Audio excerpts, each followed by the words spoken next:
Hey everybody, what's going on? My name is Jesse, also known as Sublime, and today we're going to talk about why Call of Duty esports players are suing Activision for $680 million. Let's talk about it. Let's get in the nitty gritty. Now, the TLDR version of this case is that Call of Duty pros are saying that Activision Blizzard have an unlawful monopoly over professional esports leagues. So two notable names filed this lawsuit. It was Hector Hex Rodriguez, who is the leader of the Call of Duty esports team Optic, and Seth Scump Abner, one of the best Call of Duty esports players of all time. They say in the lawsuit that prior to 2019, Call of Duty esports circuit included leagues and tournaments hosted by multiple organizations, including GameStop, Major League Gaming, alongside Activision. But apparently in 2019, Activision took a concerted and purposeful actions to control the Call of Duty esports team in a manner that occurred without the collaboration of existing Call of Duty esports teams and players. So basically what they're saying is that prior to 2019, there was a lot more going on within the Call of Duty esports team. And I gotta say, I kind of agree with them a little bit here. I mean, I remember back when, I was younger, I was watching Call of Duty esports and all that. And now it's since moved on to Counter-Strike. And we'll actually get to the comparisons of the two later on. But I want to say that, MLG, I remember those crazy things. I remember the X Games had like a Call of Duty event, same with Counter-Strike. And there was just a lot of cool things going on with the different tournament organizers, different ways to play, different rule sets and all that. And it made for fun, refreshing time. So I do agree with them on this part of the lawsuit. So the lawsuit then goes on and says that the CDL charges teams $27.5 million to be a part of the Call of Duty League. And I guess part of this contract with the CDL is that these teams, these players cannot participate in other tournaments. So they can only participate in CDL sanctioned tournaments, which meaning that these players really only have the CDL and that's really it. Now, it goes into some personal notes here. It's saying that Optic Hex Hector, the leader of Optic, basically they were being financially devastated by that $27.5 million price tag. And it led him to going to $1 billion investor who demanded a 92.5% ownership share in Optic. Now, this is where, if they're doing this lawsuit based upon all of Call of Duty, this anecdotal evidence, or this anecdotal, like this one little thing, really shouldn't be in there. It shouldn't be an example being used. This is just one specific example. There's a lot of other organizations that do, much better. We're talking about the complexities. We're talking about, the phases and whatnot. They didn't have a problem with this. Could it have been that Optic had just bad financials? This is just very anecdotal, and I don't know why this is even in here. It then goes on to say that in response to the lawsuit, an Activision spokesperson issued a statement in which they said that Rodriguez and Abner demanded that Activision pay them tens of millions of dollars to avoid this meritless litigation. And when their demands are not met, they filed. The spokesperson added that Activision will strongly defend this case against any of these claims which have no basis in fact or law. And I got to agree with Activision here. They don't really have a leg to stand on in this lawsuit. First things first, if what Optic Hex is saying, so Hector, if what it's saying is correct and you have to go and scramble to $1 billion investor, they are going to get buried in court by Activision. There's no chance that this ever will go to trial. It'll be settled or dropped way before anything even happens. Secondly, like Activision is saying, they don't really have a leg to stand on. They signed the contracts. They're the ones who wanted to be a part of the CDL, the Call of Duty League. What they could have done, partnered up with MLG, partnered up with different tournament organizers and say, hey, let's do our own thing. Let's compete against CDL and use Call of Duty as a way to compete. But they didn't. They signed with CDL. They signed the contracts. And in all honesty, Activision were just covering their asses.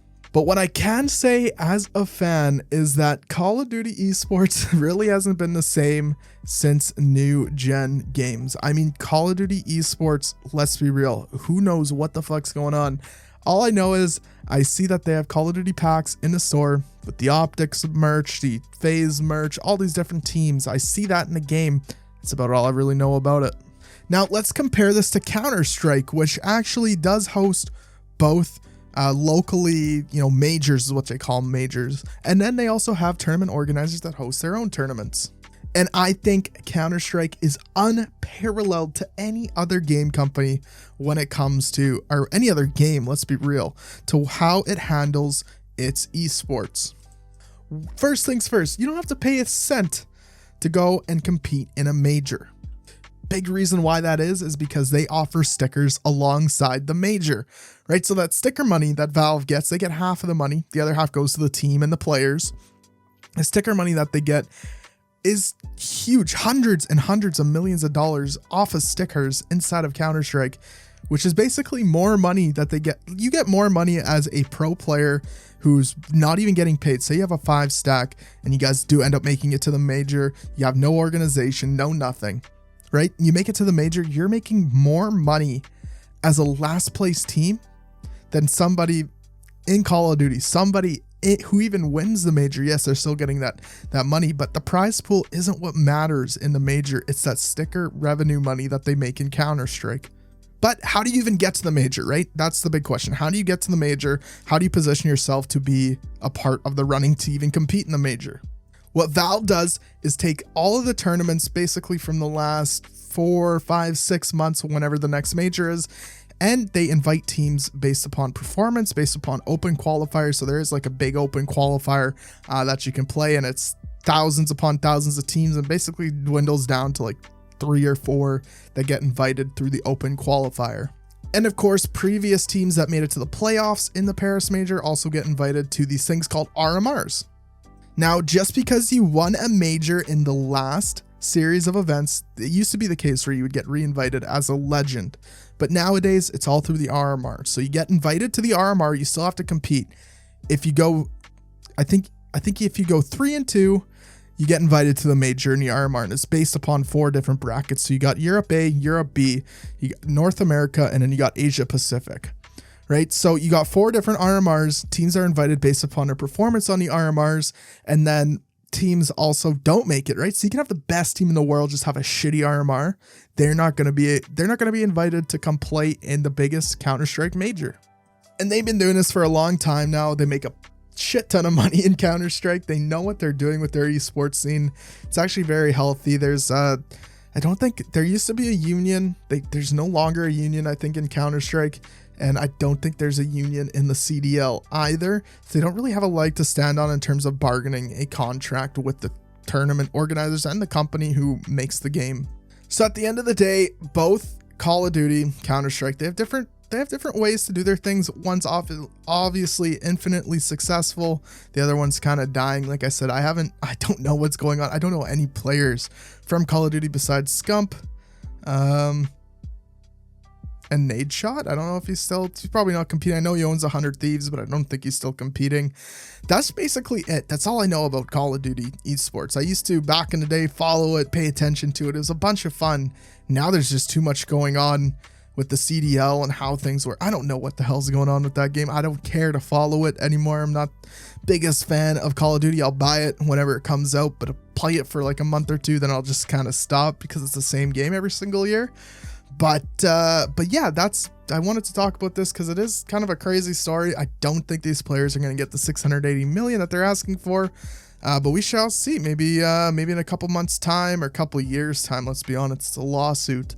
We'll have some updates and see what comes of this. My prediction, they're just going to withdraw the case. I think Activision has the money. They're owned by Microsoft to kind of just bury this case.